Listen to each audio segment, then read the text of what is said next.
পরিশ্রম ও খরচ কম, সঙ্গে বাজারে ভালো দাম। এই দুই কারণেই নওগাঁয় দিন দিন বাড়ছে আখ চাষের পরিমাণ।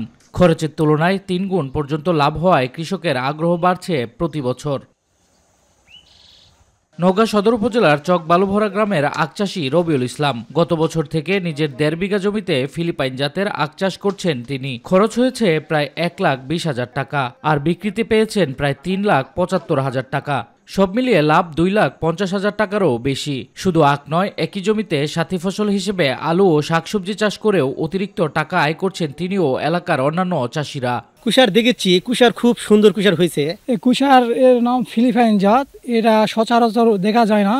এটা আমাদের রবিউল ভাই প্রথম এই গ্রামে নিয়ে আইছে। কুষারের রস আছে, কুষার মিষ্টিও আছে, বুঝা যাচ্ছে।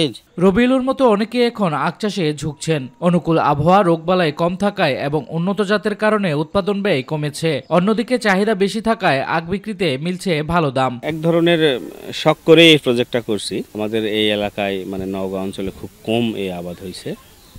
আমাদের এলাকাতে আগেও কুষারের আবাদ হয়েছে, এই আখ চাষ হতো, কিন্তু আমি চারাগুলো নিয়ে আসছি ক্ষেতলাল থেকে।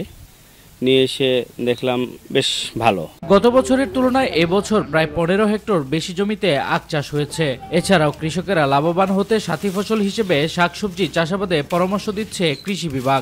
নওগাঁ জেলায় কৃষকদেরকে আমরা সাধারণত শুধুমাত্র আখ করতে সবসময় নিষেধ করি, যে আখের সাথে যেন সাথী ফসল হিসেবে ফসল করতে পারে, তাতে তার পাতের খরচ উঠে আসে এবং পরবর্তীতে যে আখ বিক্রি করে তার এটা লাভ হিসেবে থেকে যায়।